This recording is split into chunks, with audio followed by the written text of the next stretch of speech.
LG OLED TV, colores perfectos, imagen perfecta, presenta. La crisis que vive Venezuela, en donde la polarización social ha desencadenado en violencia, nos sirve para reflexionar acerca de la salud de las democracias latinoamericanas. ¿Será que regresan las SF dictaduras? Ese es el hashtag de la noche. También hablaremos del destino del expresidente del Congreso, Pedro Muadi, que va a juicio por las plazas fantasmas. Pero antes, los dejo con la nota del encarcelamiento de líderes de oposición en Venezuela.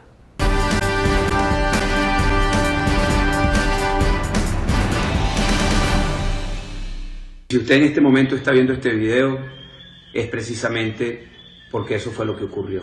Porque vinieron y me volvieron a meter preso ilegal e injustamente. Preso de conciencia, preso por mis ideas, preso por querer una mejor Venezuela.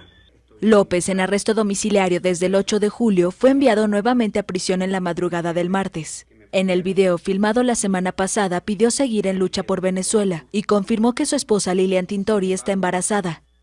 Ya a lo mejor lo hemos comunicado si este video sale, pero aquí hay otra razón más para luchar por Venezuela, que ha sido una de las mejores noticias que yo he recibido, o la mejor noticia que yo he recibido en estos últimos 3 años y medio. López y el alcalde de Caracas, el opositor Antonio Ledesma, fueron trasladados en la madrugada desde sus casas a la cárcel militar de Ramo Verde.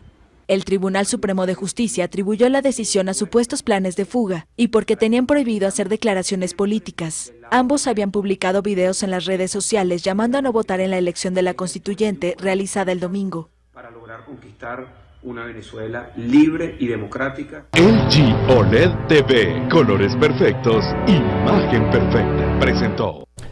Bienvenidos a Sin Filtro, noche de martes. Hablamos de lo que ocurre en Venezuela. Si a veces pensamos que el panorama en Guatemala es complicado, bueno, en el país sudamericano las cosas cada vez son más complejas. Luego de la elección de esta constituyente el pasado domingo, ¿qué sucede en Venezuela?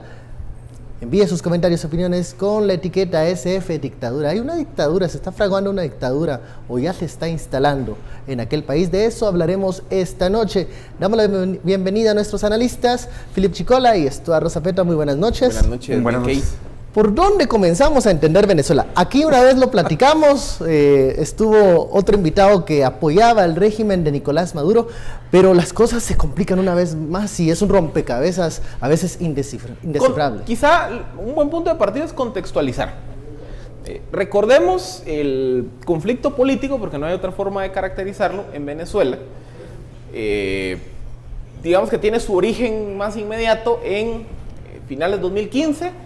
La oposición venezolana, después de varias elecciones, alcanza la mayoría en la Asamblea Nacional y desde la Asamblea Nacional inician un proceso para solicitar un referéndum revocatorio del presidente Maduro. Ya en su momento lo hablamos, la Constitución venezolana faculta a que a medio término, si hay una solicitud del Congreso, si se cumplen ciertos requisitos de solicitudes de firmas y demás, se puede convocar a una elección para que la ciudadanía vote si quiere terminar anticipadamente el periodo del presidente.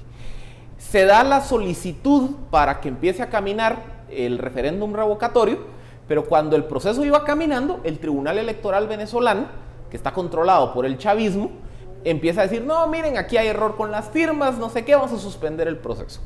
Entonces empieza un conflicto de poderes, porque la Asamblea le ordena al Tribunal Electoral que continúe con el proceso del referéndum revocatorio. La Corte Suprema venezolana, que también está controlada por el chavismo, viene y ordena la destitución de los diputados, lo cual era una afrenta a la división de poderes. El presidente Maduro en su momento, eso habrá sido en los días de Semana Santa, se recordarán, amenaza con disolver la Asamblea.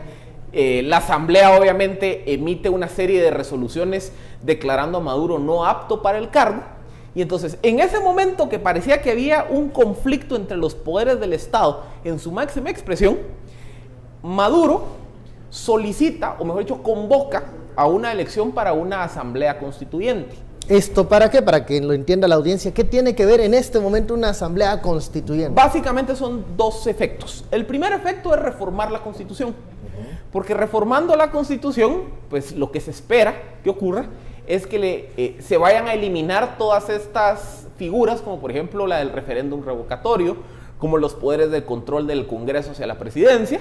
Eso es uno. Y dos, que esa es la interpretación del régimen chavista, que instaurando la Asamblea Constituyente no puede trabajar al mismo tiempo que la Asamblea Nacional, que el Congreso. Entonces la Asamblea, al instaurarse la Constituyente, se disolvería la Asamblea Nacional. Eso es lo que el chavismo quiere empujar. Digamos, borramos de una pincelada a los incómodos. A los opositores. Entonces, al final, ¿qué tenemos? Un ejecutivo que, igual en Venezuela, el sistema concentra el poder en la presidencia. Pero ahora que se dio el caso que la oposición le está balanceando el poder a Maduro desde el Congreso, pues nos damos cuenta que se dan todos estos efectos de decir, bueno, hagamos una constituyente para quitarle instrumentos de control del Congreso a la presidencia. Sí. Centralizar el poder y para que de un plumazo la constituyente venga y sustituya a la Asamblea Nacional, que es una piedra en el zapato. Esa es la lógica de Maduro y es una lógica dictatorial. Sí, en la elección donde la oposición, la MUD, ganó la mayoría de la Asamblea Nacional, solicitaba este revocatorio, se entendía que en la misma Constitución venezolana existían mecanismos de control para el Ejecutivo. ¿En dónde falla el modelo y dónde comienza esta lucha de instituciones? ¿En dónde terminamos en una elección constituyente que a nivel internacional está siendo muy cuestionada? Bueno, no solo no terminamos, sino que al contrario, aquí inicia. Esto inicia después de la elección, digamos, todas las escaramuzas y batallas y todo lo que todavía sigue en Venezuela solamente fue el inicio. Creo que cuando se pierde en el campo de las ideas, cuando se pierde la batalla de las ideas, empieza la batalla en la calle. Y eso es lo que tenemos que nosotros que evitar en Guatemala. Para mí, Venezuela, todo lo que está sucediendo ahí, las noticias que se reciben, muchos periodistas que uno conoce de Venezuela, que constantemente nos están informando y nos están diciendo qué está sucediendo, ¿verdad? Es que empezaron un proceso que está, digamos, ahorita está como en una grada, pero que no principió ahorita. Este proceso es un proceso constructivo, es un proceso que viene ya de hace muchos años, ¿verdad? Y en el cual poco a poco se fue entrando por el socialismo del siglo XXI, el de Stefan Schmidt, y llegó y va en esos pasos. Si uno sigue la ruta del socialismo del siglo XXI, que es un libro a propósito de este alemán, y uno ve al mismo tiempo cuáles son los pasos, tal vez hubo un pequeño cortocircuito en el sucesor del socialismo del siglo XXI, que de hecho hasta el final ellos mismos dicen que no reconocen a Maduro, pero que llegó a una explosión más fuerte a partir de intervenciones, por ejemplo, como medios de comunicación, la banca privada, las empresas, digamos, el control mucho de la sociedad a través de los círculos bolivarianos. Digamos, el mismo hecho de que las instituciones como el Tribunal Supremo Electoral, la Corte, sean cooptadas, algo que no nos es extraño para nosotros. Y la discusión anoche, precisamente aquí con este... con el señor diputado Argueta. Con el honorable señor diputado Pizarrín, que vino anoche, es muestra de eso. Es muestra de la cooptación de las instituciones, ¿ya? Y por eso que no podemos ni debemos dejar que sean cooptadas las instituciones. Al contrario, lo que tenemos que hacer es abrir las instituciones, no cerrar. Vamos a ver, en Venezuela se dio uno de los casos de cooptación, de confiscación de medios de comunicación que no habíamos visto en Latinoamérica en muchos años, ¿verdad? Y expulsión de medios de comunicación. Por ejemplo, CNN no puede transmitir por lo menos no en la manera tradicional, ¿verdad? No en los cables, ni como usted y yo podemos ver cadenas internacionales como BBC o CNN, no pueden transmitir. Ellos, por supuesto, que han optado por otras medidas como YouTube, y cuando uno ve los cambios que quieren hacer, pero que los dictadores o aspirantes o aprendices de dictadores chocan contra la tecnología, ahí es donde nos damos cuenta por qué está la fuerza de estos. Y por ejemplo, en la denominada primavera árabe, que después se volvió otoño, surgió algo muy interesante, que la misma gente buscó formas de comunicarse que no pudiesen ser controladas por las fuerzas dictatoriales. Y ahí nace, por ejemplo, YouTube Social, ¿verdad? Y ahí sale otras formas de comunicarse que no podrían ser interceptadas. Por ejemplo, Wickr, no salen de eso, pero son más usadas en esos contextos, como Wickr, como Signal, ¿verdad? Como otras formas de comunicarnos que nosotros tenemos, ¿verdad? Y el temor y terror de todos los periodistas es que cada vez más y más, por ejemplo, no periodistas que en cierto momento pues no están con el régimen ni contra el régimen, que quieren hacer su trabajo de informar, es que cada vez y más se ha restringido el campo para poder hacer el trabajo. Ya no digamos todas las carencias, no habíamos escuchado en América Latina desde las argentinas, las bolivias y los sudamericanos ahí que tuvieron hiperinflaciones. La hiperinflación no era pero ni por asomo un problema para un país latinoamericano. Y resulta que ahora Venezuela está entrando en una hiperinflación en las 10 ciudades más violentas del mundo, ¿verdad? En la cual, a propósito, Guatemala también está. 7 de esas 10 ciudades están en Latinoamérica, pero entre las más violentas está Caracas, por ejemplo, ¿verdad? Entonces, cuando tenemos un resquebrajamiento y una cooptación de las instituciones, porque una institución no es un lugar, una institución es un conjunto de normas, eso es una institución. Entonces miramos que quien quiere cooptar todo eso, al final va a hacer que todas las denominadas instituciones cooptadas estén a su servicio. Si nosotros podemos hacer un diagnóstico de las élites en este momento en Venezuela, ya se han intentado en otras ocasiones un diálogo para acercar a estos dos sectores.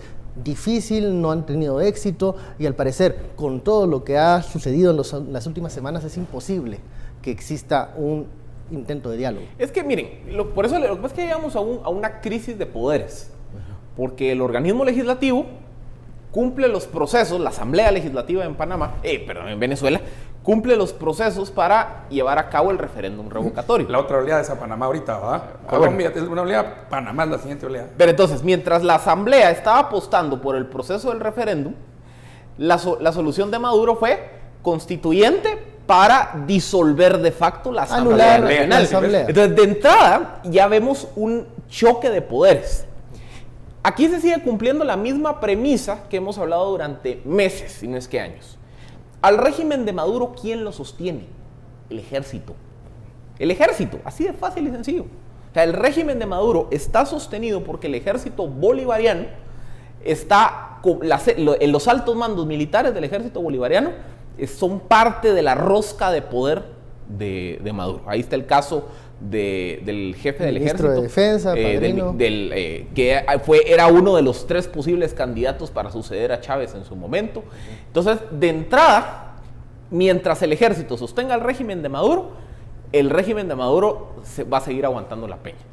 Cuando vemos la respuesta de países, porque miren, la acción de la constituyente ha sido rechazada por prácticamente todos los países, salvo el bloque bolivariano. Hablamos de Bolivia. Pero ¿cuál es el bloque bolivariano? Bolivia, Ecuador, Nicaragua y El Salvador. Y paremos de contar. Y pare de sufrir. ¿Uruguay? Uruguay no, Uruguay ya lo rechazó. No. En cambio, sorprendentemente Uruguay lo rechazó. En cambio estamos viendo que países como Suiza, España, Estados Unidos, países nórdicos de Europa, México, Guatemala, obviamente Colombia, Costa Rica, hasta Brasil, pero Costa Rica y Suiza, que son como 2 ejemplos de estabilidad democrática, rechazan la elección de la constituyente por 2 razones. Primero, porque se percibe como una treta para disolver la asamblea.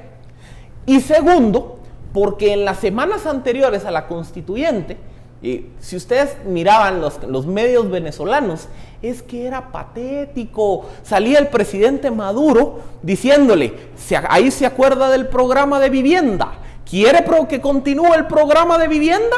Entonces usted va a llevar su carnet, vote en la constituyente y con su carnet, creo que sellado o algo así, usted puede ir y pedir que le den la continuidad del programa de vivienda. Es decir, había un clientelismo obsceno de parte del gobierno venezolano para conseguir que las huestes chavistas fueran a votar por la constituyente. Entonces, esa constituyente, como les digo, no solo es una forma de disolver de facto la Asamblea Nacional, sino que ya tiene mayoría del partido chavista. Entonces la expectativa es que si la constituyente le mete mano a la Constitución, Es para hacerla a la medida. Los controles de balances y frenos y contrapesos se terminarían de romper. ¿Y cómo se llama eso?